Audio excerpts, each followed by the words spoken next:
The financial views and opinions expressed by the host and guests on this program do not necessarily reflect the viewpoints of 1077 The Bronx, Rider University, or Certified Wealth Management and Investment. The material discussed is not designed to provide the listeners with individual financial, legal, or tax advice. Show me the money! Where's my money, man? Here comes the money! Here we go. It's time to grow your bank as 1077 The Bronx presents Master Your Finances with Kurtis Baker, a certified financial planner professional with certified wealth management and investment. Kurt and his team of financial guests will help you turn those singles into seas of green and plan your financial future accordingly. Now here's your money managing host for the hour, Kurtis Baker. Do you want to know how to leverage marketing to gain a significant advantage over your competition?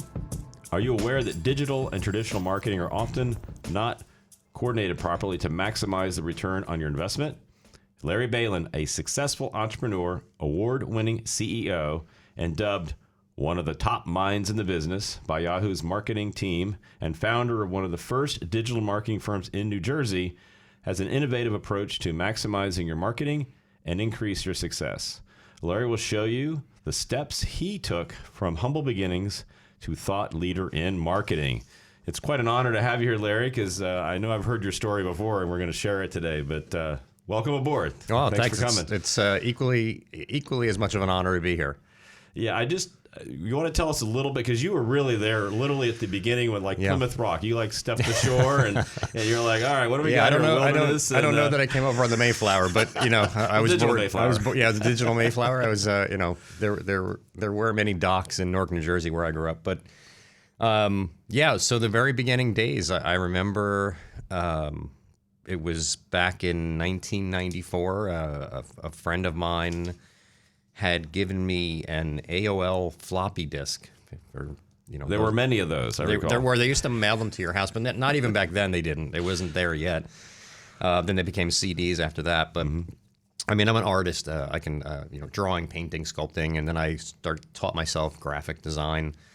And a friend of mine gave me that AOL floppy disk, and I put it in I had a terrible hand-me-down old Mac pizza box computer, and I remember I lived in a one-bedroom apartment. I unplugged my phone and I plugged my computer in to the phone line, and I put in this floppy disk. We only had one line back then. I only had one line. Yeah, there was no reason to have two lines, right? It was one. It was just one, and this predates handheld cell phones, like mobile devices. Oh, yeah. Cell phones were in cars at that point. Or maybe bags on your shoulder, at transportable. Best. Transportable, yeah, at best, and they were very expensive.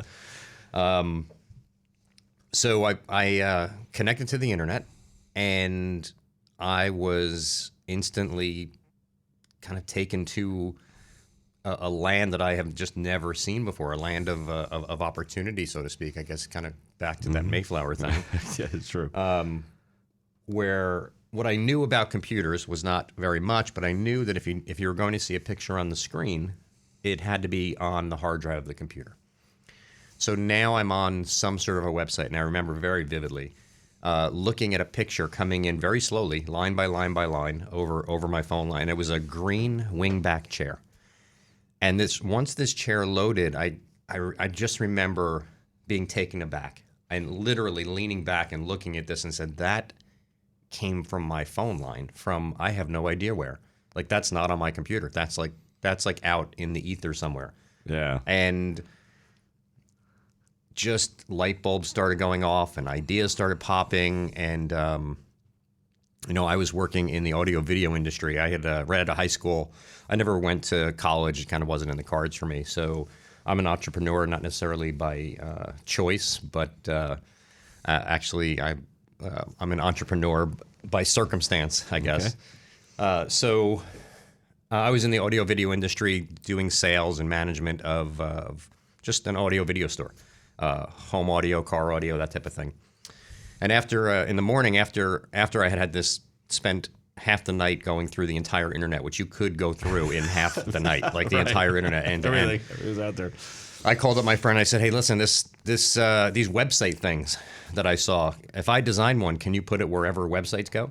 Right. And he said, "Yeah." He goes, "If you design it, I'll put it somewhere so people can see it." That's awesome having a friend like that back then. It's great. Yeah. So I went to my boss and I said, hey, I want to build a website. And he goes, the answer is always back then was, what's a website? And then when I explained to him, and the second answer is always, well, how much is it going to cost? And then I said nothing. And then the third answer is yes. So we built it. And inadvertently, we built the first audio video website in the world.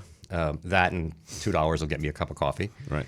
And the minute it hit the internet, the phones in the store just did not stop ringing. And the interesting thing was that we're in New Jersey. I grew up in New Jersey. Like I said, I grew up in Newark, in Irvington. And I'm very used to being able to get anything I want in 10 minutes. There's if you wanted to go J&R Audio and these places, J&R and the Wiz, right? and right, and they're all next to each other. They're all right next there. to each other. Yep. Everything's right Yep. there. You can get anything you want. I think we're spoiled that way. Yep. Because all the phone calls that were coming in from the website were people in Iowa, in Mississippi, in these states that you have to travel 2 hours to find, something akin to a Best Buy. Right. So we listed all of our inventory on the site that was older than a year, that had, anything that had at least a quarter-inch of dust on it went on there in a list. And every day, hand trucks of equipment were leaving the door through UPS. And that's when this light bulb, that's when the kind of entrepreneur in me really came to life. So I was, as I said earlier, I'm an entrepreneur by necessity in my instance. But this is when really the entrepreneur just exploded. That's when I feel I really became an entrepreneur. So I started a business with my friend that gave me the disc, and a couple of other people. We put our whole life savings into this company. I think it was about it was 5 of us. I think we were able to muster up about $4,000. We set up a server. We came up with a name, set up a name for the company, and we started going out. I started selling websites and marketing for those websites. So how did that go initially? I mean, because I remember those days where it was like, why do I want to be on the web? I'm in the yellow pages. Yeah. I have a phone number, and I've got this great ad, and who nobody goes there.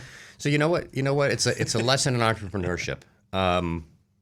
Winston Churchill said that good and great are seldom the same person, and I truly believe that.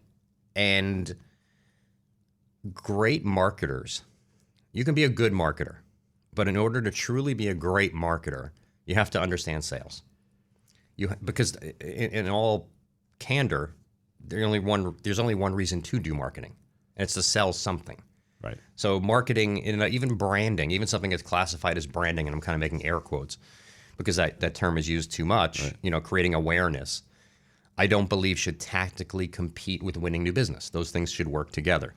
So I learned everything I could about sales. I also, at the moment I became an entrepreneur, this newly minted entrepreneur, I had to educate myself on everything I could find about the internet and everything I could find about sales and persuasion and understanding how all those things work together. And this was I had to educate people. This is a newly founded industry. It wasn't even an industry. There were only probably 5-6 people in the country doing this. Right. Happened to be one in New Jersey, but I had to understand how to go and sell this very technical thing. Mm-hmm. Because at that time, there were no books on how to get listed in Google because there was no Google. There was one search engine in the world. It was called Alta Vista. And their claim to fame is that it's the #1 search engine for librarians. Why that mattered, I still have no idea. But because it was the only search engine in the world, so who was number 2? Right. That being said, it's very technical and people don't understand it. So the secret was really being able to explain this in a way that people understood. Kind of boiling it down to, again, sales. Why this is important. Why it's important to get on board with this now. Why set this stake in hard ground. What will come of it in the future, and really kind of selling that dream, which did come true. I was the salesperson, and we had other people that were technical people, and we did pretty well. I mean, we went to small businesses and kind of got them on board and built first websites for a lot of companies throughout New Jersey. It's small companies, small businesses. Figured out how algorithms work in the search engine, so they showed up #1. And again, even though there wasn't a lot of competition, there still was, even back then, there were 10 spots on page one. If there were 11 people doing it, you didn't want to be the 11th. You wanted to be in the top 10 and at the top. So we learned how that worked, and we combined this into this digital marketing thing. About 3 years later, I would say in '98, there was, like, as I mentioned, there was one other company doing this in New Jersey. And so when someone did want a website,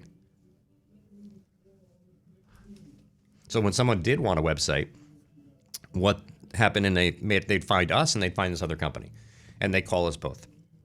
And since I was so good at selling this thing, I always outsold the other company. So I'd always win. Okay. Got a call from the CEO of the other company, wanted to get together for dinner. And this is another lesson. Actually, my company, we had hit a brick wall. As I mentioned, I was very new at being an entrepreneur, so all the lessons, and not having gone to college to learn how to do some of these things, just general business structure, we would hit these brick walls that I didn't know how to get around. I didn't know how to get past. So we were about to disband the company. We said, listen, we're arguing. What was that? You guys, you're okay. My original company. We were going to shut down. Because we were all equal partners. That's a big mistake. Nobody can make a decision. Oh yeah, no decision maker. So sounds like a band to me. It sounds like a band, right? It's a band, right? And I was the lead singer. So without me, there were no sales, and we were arguing all the time. And there was other things, and we were making money, but not a lot of money, right? And we were all actually doing this part time, and I wanted to do it full time, but not necessarily with the people I was doing it with. So I went to dinner with this gentleman, the CEO of this other company, who was a venture capital guy. And what he did was he said, "Have you ever thought about? Would you think about selling your company?" Now, being the consummate salesperson, you think, and this is a lesson in life and entrepreneurship, is you think before you speak. You know, one of my favorite books is Dale Carnegie's How to Win Friends and Influence People. It's not an easy read, but it's well worth the read. It really teaches you to think about the outcome that's going to come from the words that come out of your mouth before you say them. I said, you know what? Things are going great. You know, we're growing. You know, we get along really well. We're really pushing forward. We're going to grow this thing. I don't know. Now, again, this is off the heels of having a conversation of, I'm done with you guys. I can't work with you anymore. all of that. So, and he asked if we would entertain an offer. I said yes. He sent us an offer. My partners were like, listen, maybe we should keep this thing. I said, I'm going with this guy. He clearly wants me. I'm going to go with this guy. I'm going to learn how to really do this. And for 3 years, so they acquired us. I worked for them for 3 years. That was the contract. They ended up getting acquired for some technology they invented. And that's when I started my current company, which is Single Throw Marketing. Well, we're definitely going to get into that. We have to take a quick break. Yep. That's an awesome story. We'll come right back. We'll see how you started Single Throw. This is Master Your Finances, and we'll be right back. Yeah, you've got loads of money, but it's all about how you manage it. Let's get back to learning how to grow your green with Kurt Baker of Certified Wealth Management and Investment, only on Master Your Finances. Welcome back. You're listening to Master Your Finances. I'm here with Larry Bailin, and you had an interesting story where you're on the cutting edge of when the internet was just first starting along, and people didn't really even understand like what a website was or marketing on the internet. And the internet, you could literally go through the whole thing because not that many people were on it yet. Started the business, Mr. Entrepreneur there. You sold some stereos that were kind of getting a little age, let's say, and people out in Iowa were like, that's fantastic. I can't find anything like this. For them, that was brand new. So Mr. Entrepreneur, and then you decided, hey, sell the company and let's start Single Throw. So pick it up from there, sir. Yeah, so Single Throw Marketing started out with two people, my business partner and myself. And he was the financial guy, meaning he handled the finances. And I handled the kind of thought leadership, growth of the company, and sales. And we bootstrapped this company. We both put in an equal amount of money. Mm-hmm. Again, neither one of us had a lot of money at the time. So we put in what we had and just rolled our sleeves up, put our hands in the dirt, and just went out and started meeting and greeting. Now, interesting thing was we were starting an internet marketing company, now called a digital marketing company. Back then, internet marketing company. Off the heels of the .com bubble burst, most businesses didn't want to hear about internet anymore. They thought it was After over. 2000, we were done. That's what they thought. It's over. We know it's all this craziness is done. But I'm like, this is not done. I actually started the company as an SEO company, search engine optimization company. I believe that was the most important thing at the time. Google was in full effect. There were a lot of search engines. Yahoo was still a big player. And if you didn't show up, no one knew who you were. No one found you, and they found a competitor. So there was a lot of reasons that needed to be a thing, and we were one of probably 5 SEO companies in the country. I still know all the other owners of those other 4 firms, and we were definitely the first in the tri-state area here in New Jersey. We were moving but we had another hurdle to get over. We were moving into our first office in New Jersey on September 11th, 2001. Oh, goodness. Yeah, in the morning, we're moving boxes up the stairs, and the old tenant had a tiny little office, probably about the size of the studio. And there was a little old TV, and we just put it on for background noise, and I'm watching this unfold, like, out of nowhere, and then I put the box down, and I'm staring at the TV, and I sit down and kind of in shock, growing up 10 minutes outside of the city.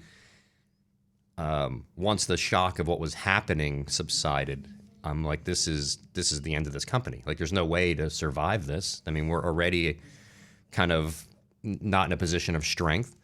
But this is a lesson in entrepreneurship. It was a matter of, you know what? We got to roll up our sleeves. We got to go much harder, much faster, do double the amount of work, and get ourselves out there, because the world is not going to stop. And we have to just push forward. Yes, it's going to be harder. Yes, people aren't going to want to have discussions about business and growth in business. We still have to have those discussions. So we started to go to Chamber of Commerce meetings. Any meeting where businesses were congregating, anything, no matter where they were, we were there. 4, 5 a day in some cases. Wow. And all day at night, and we just kept telling the story, and that paid dividends. That started to get us. People were interested, and they wanted to hear more.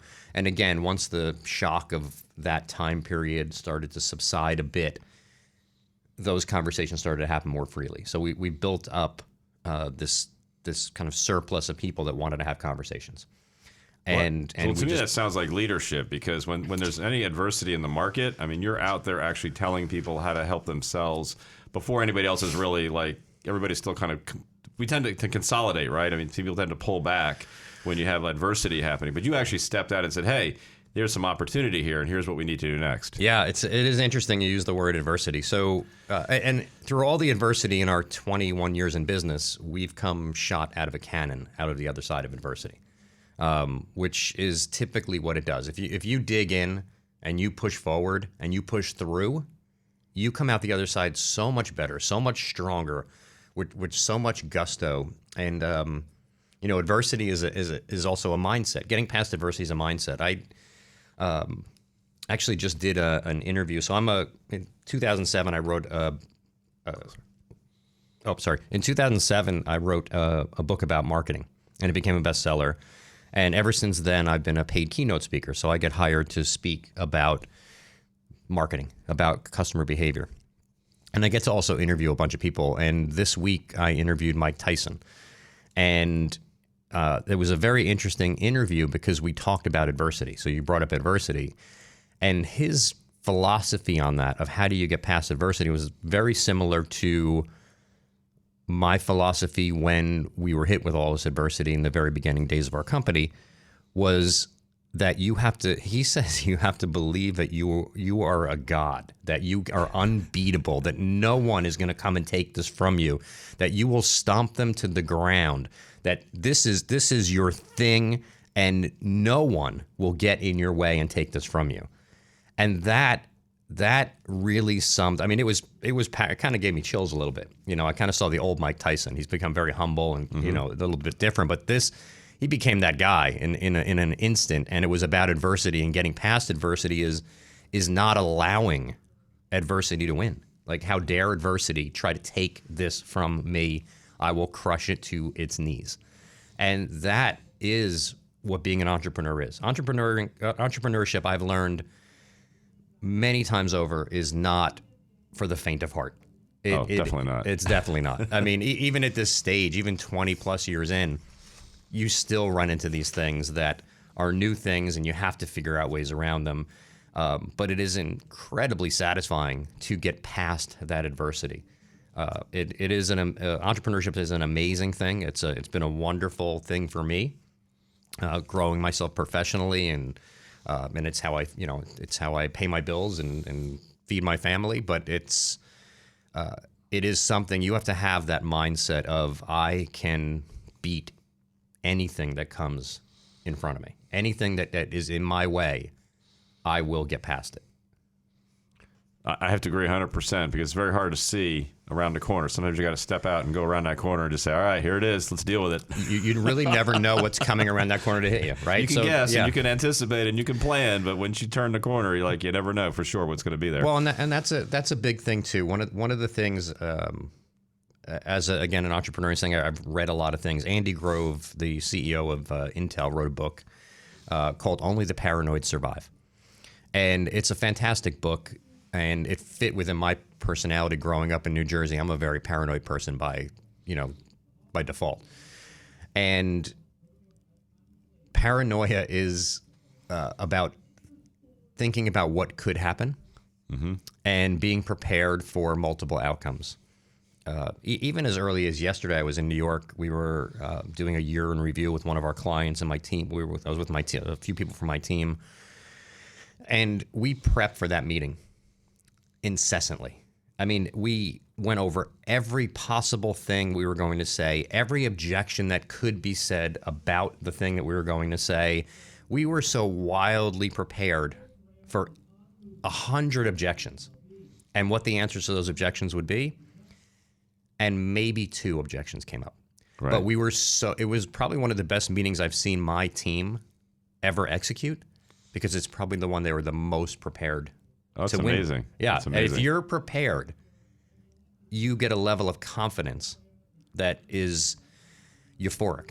Right. It really, you almost kind of float. Like nothing is going to stop me. And that's what kind of Andy Grove was talking about, is thinking about being prepared for all the things that could happen and having that plan for those things, knowing that 90% of them will never happen. Right. But when that 10% happens, or that one thing happens, you are so wildly prepared for it. It does not. You don't even blink when you blow through it. Right. So that's like success when preparedness meets opportunity, right? So you were prepared. Absolutely. Yeah, that's very well said. Yeah. So that's amazing, and I think that the other thing this actually helps you with is it helps guard the paranoia aspect, helps you guard against your disruptors that are out there.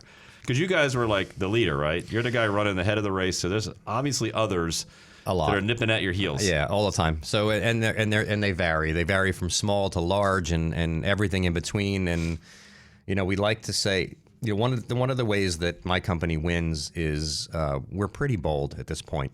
We say bold things. We do bold things. We'll tell clients, if we sound like everyone else, then just don't hire us. But if we sound different, if we're saying something new, we're saying something unique, you really have to hire us. Like, there's no choice at that point, because you're doing different wins. Doing the same thing over and over again does not win. Marketing is you can throw a rock out this window, you'll hit someone that knows about digital marketing, someone that's a social media expert, someone that's a future fledgling influencer. It's not new anymore. It's the secret to it is how it is used from a marketing perspective. It's marrying that marketing and sales together that creates something explosive when you're trying to market the thing that you do, the services, the wares, the products, whatever. It doesn't really matter what it is.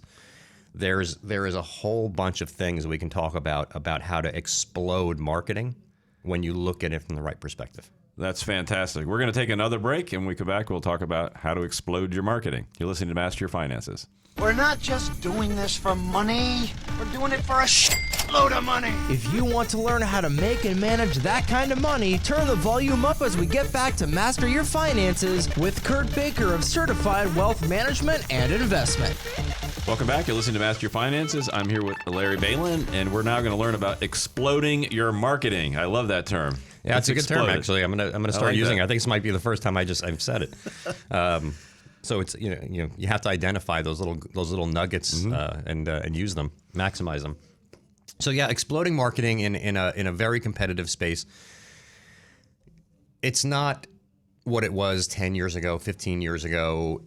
We are bombarded with messages. The average person is bombarded with over 2,000 marketing messages every day, and if you think that's a lot, count how many there are when you leave this building. Count how many there are just walking down the street. True. I mean, on my drive here, which is a 30-minute drive, I tend to count marketing messages, and there were over 100 in a 30-minute period. Wow. So it's noisy. It's a very noisy world, and you really need to do something that gets you noticed, disrupted, change the conversation to go your way. And the way I've found to do that, and I mentioned becoming a student of sales. Sales and marketing have to be synonymous. There is one reason that you do marketing, and that is to create revenue. My company has something that we tell every client. We're under no illusion as to why we exist. It is not to get you to show up in Google. It is not to get you likes. It is not to build a website. It is not to give you a pretty billboard. It's to make you money.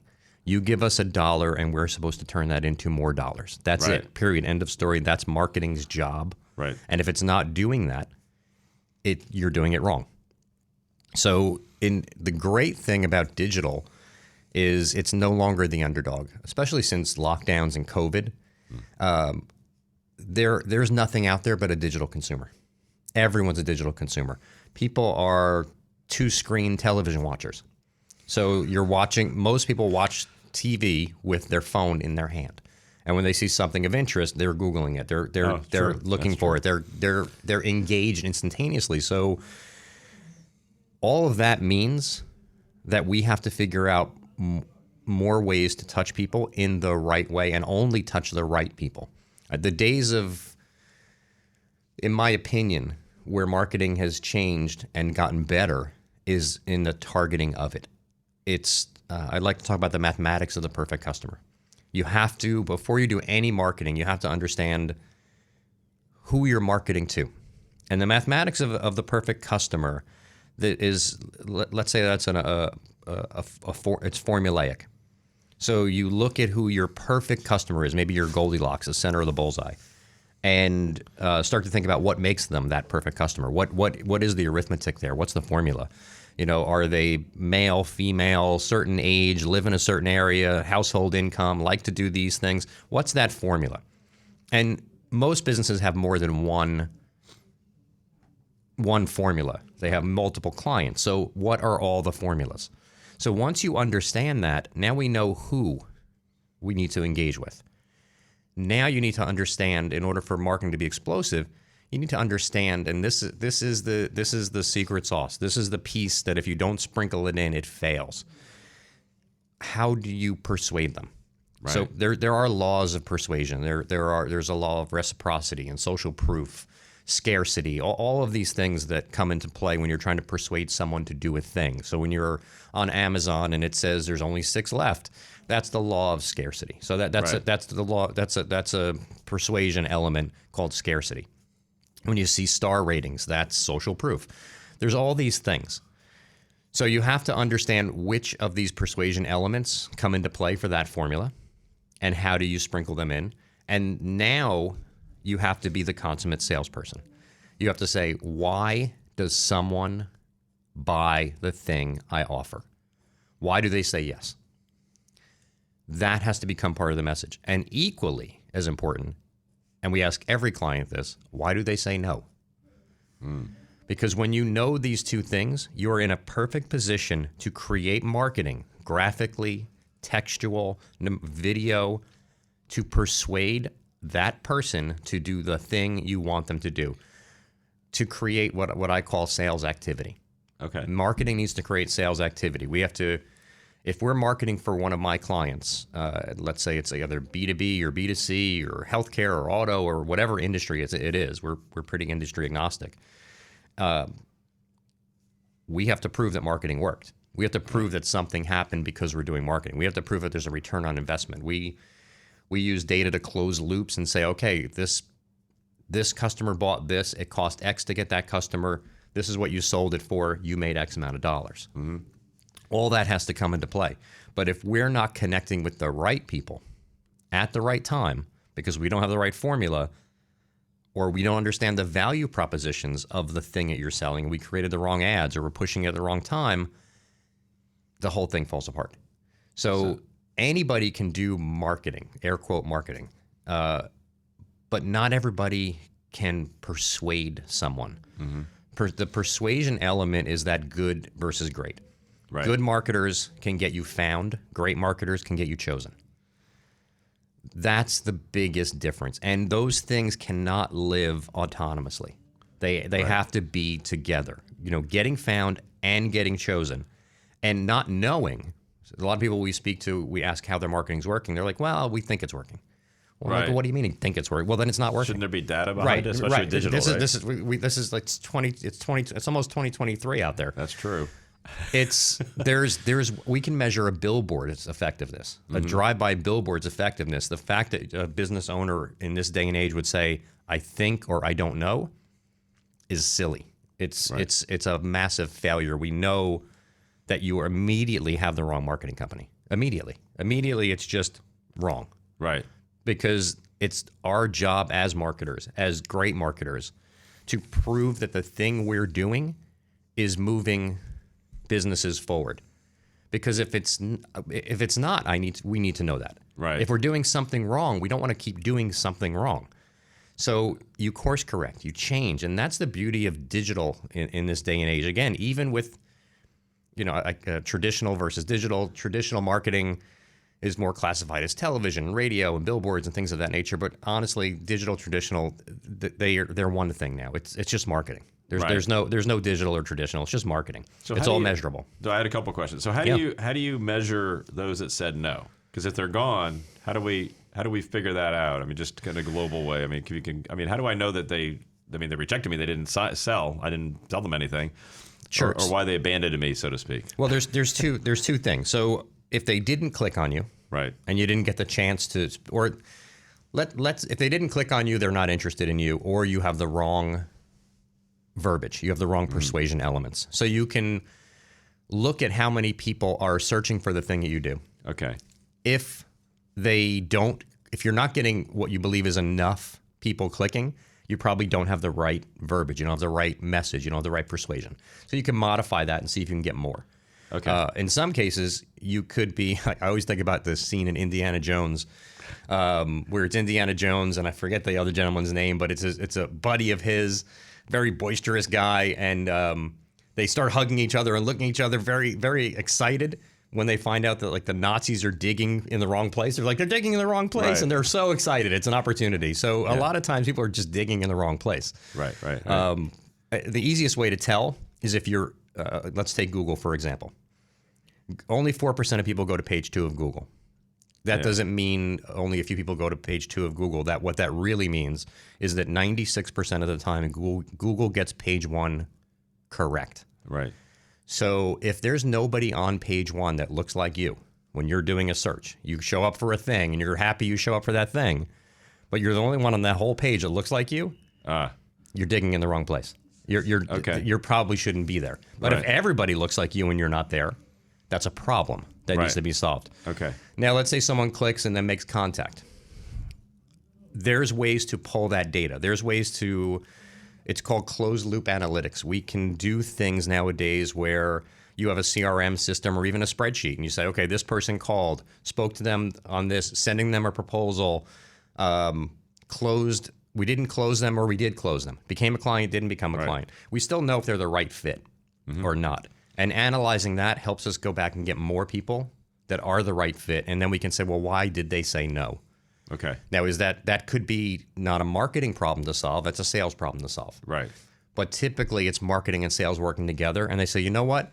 Even though they said no, it's just because we lost to another competitor. You know, we don't win them all. Like we win 1 out of 4 or whatever it is. It's still a good fit. It's still good. So it's analyzing the quality that comes from marketing and reacting appropriately, modifying, course correcting, changing. And we say this a lot. Like, how do we get one more? Right. One more. That's what marketing is. Marketing is never sitting back, resting on your laurels with your fingers crossed and hoping it works. It's continuously turning the knobs, pulling the levers, pushing the buttons, pulling back, pushing forward, and trying to get one more of the right person. So I know. Why don't you speak to like the ones that the marketing companies go out there and they advertise? Well, we're going to give you so many leads and so many of this, so many of that. I want you to speak to that for a minute because I know. Sure. Yeah. Just speak to that technique to get clients. Yeah. Well, we'll do that when we get back here in just a minute. We're going to take a break. You're listening to Master Your Finances. Do you want to prevent this from happening to you? And it's gone. It's all gone. Listen closely as we now return to Master Your Finances with Kurt Baker of Certified Wealth Management and Investment.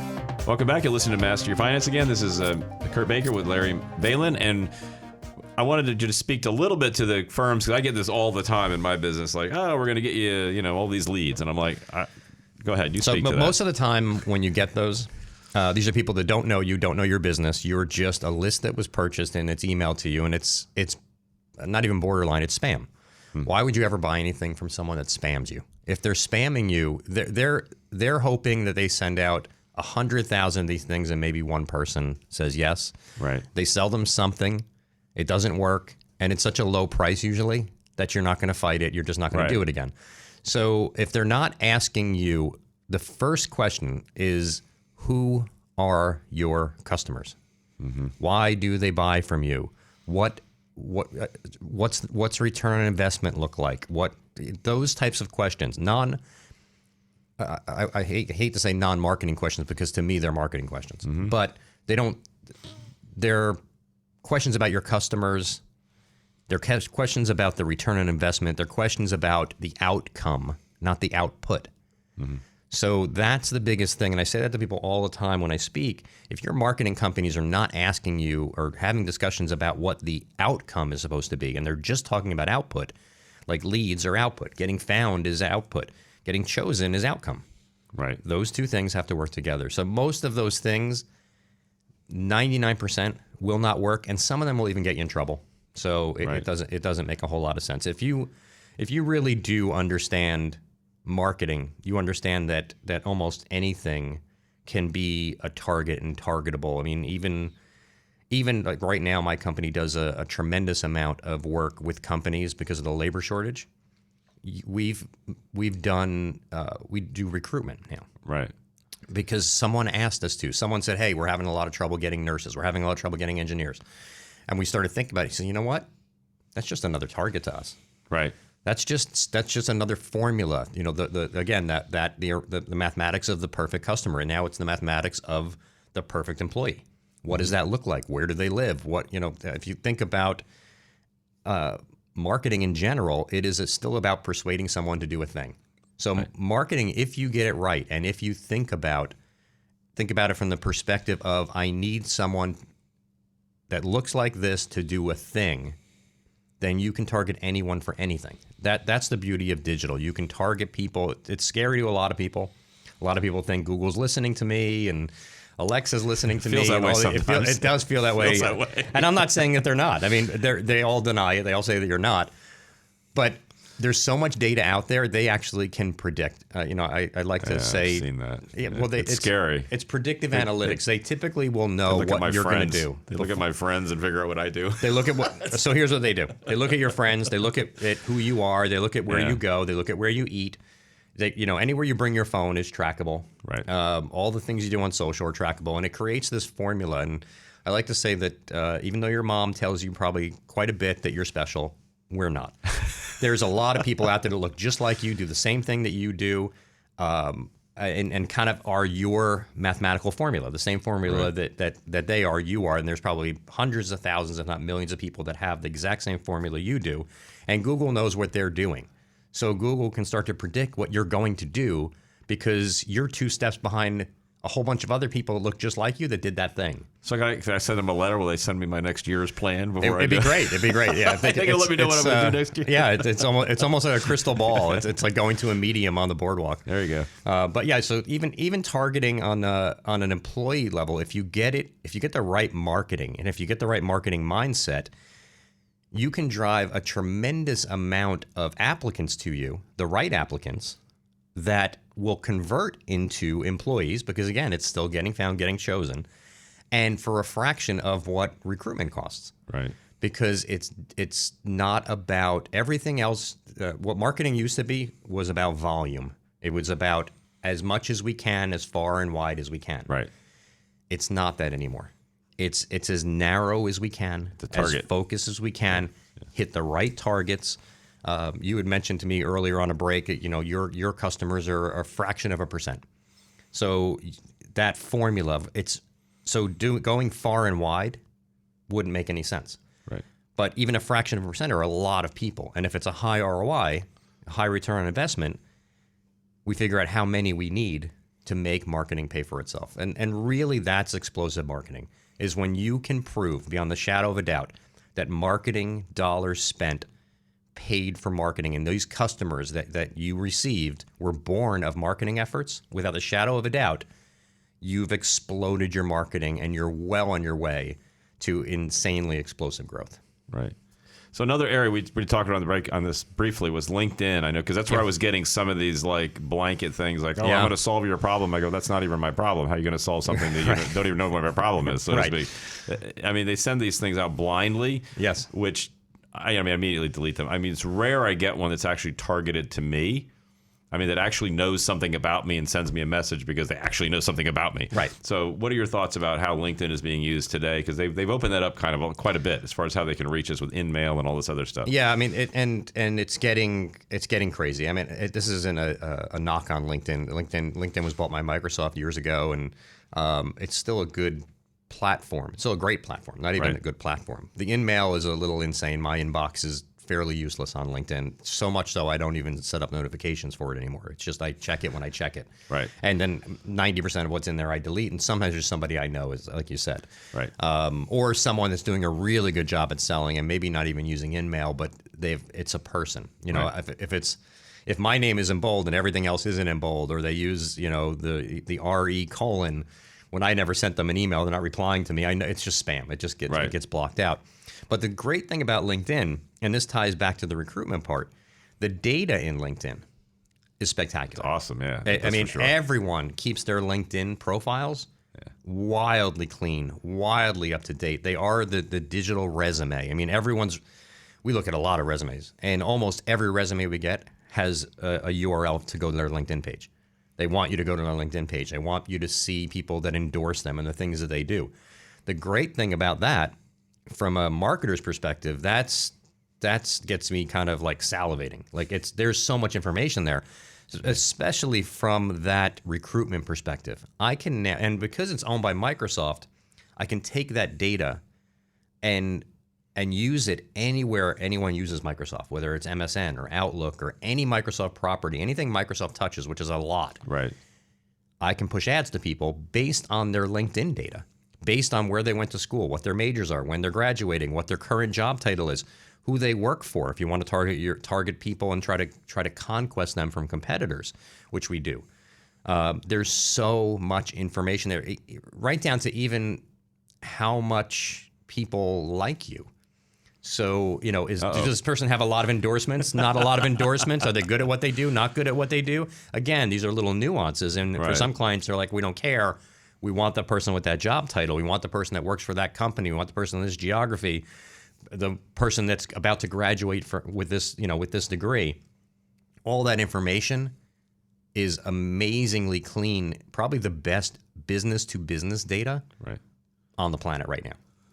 And it's again, as a marketer, as a salesperson, actually, I don't even care what my title is. I'm a professional persuader. That's my job. I professionally persuade people to do things. And if you look at yourself as that professional persuader, everything becomes an opportunity. Everything becomes an opportunity for another touch, for another piece of data to gather something and then do something with that data once you've gathered it. Wow, that's incredible. Okay. So what are the kind of things we should be doing today? Because now that we're coming back, and you mentioned like the employment thing is an issue. Yep. I think from at least my perspective, I think generally we've gotten kind of back on track, so to speak. I'm seeing it, even though we've got some recessionary things Sure. and inflation and things are going on. But I think basically things are moving along. So what are your thoughts from like a marketing perspective, like where the focuses should be right now, if I'm a company or an individual, whatever the case may be? If I'm a company right now, I feel we have to get the basics. What we typically see is a lot of companies aren't targeting what I would call bottom of funnel. There's people out there that they put maybe a little too much focus on things that it will be top of funnel. So if we break a sales funnel down into 3 pieces, you have the top is curious. People are curious about the things you do. The middle is working. Okay, I'm going to do this more than likely, but I don't know with who. And then the bottom is ready. I'm ready to buy. I have credit card in hand. I'm ready to or check or I'm ready to a pen to sign a contract, no matter what your service is. Most companies are not prepared for the ready. They're still focused on the old funnel model that uses gravity to pull people down from the top. That's very expensive to do. And in a digital world, the funnel is on its end. There's no gravity. People move back and forth, flow front to back very freely. One little click on something puts me to the top of the funnel, back down to the bottom. Bottom of funnel focus is critical. People that say, I need you now, I need the thing that you do, and I'm going to Google and I'm typing this thing in, is so important, because if you're not there, some people, well, okay, we're not there, so what? Yeah, but if they're not finding you, who are they finding? Because you're now letting a competitor take that customer, just letting them have it. You might as well be sending them a check. So focusing on Google, focusing on bottom of the funnel things, social media is great. It's important. Personally, it's the least important of the important things. Until somebody can buy your services with likes, it's not as important as people that say, I need this now. And when I need a thing now, I don't run to Instagram. When I need Instagram influences me when I'm there. But when I need something now, I run to Google. Getting that right, I can't stress enough, is insanely critical. Well, that's awesome. Any final thoughts before we leave for today? Everybody read Dale Carnegie's How to Win Friends and Influence People. I mean, it's an old one. It's an 80-year-old book that teaches you how to have success in a digital world. It's pretty amazing. But the last thoughts are: keep in mind, get found, get chosen. Like those 2 things have to work synonymously for marketing to explode. Oh, fantastic. Thank you, Larry. Appreciate you having on. You're listening to Master Your Finances. Have a great day. That's all for today's episode of Master Your Finances. Miss Kurt Baker's biggest money managing tip, or even a full episode? Head on over to masteryourfinances.us or 1077thebronx.com/masteryourfinances. Look for Master Your Finances on Anchor, Spotify, or anywhere you get your podcasts. We'll see you next time, only on 1077 The Bronx.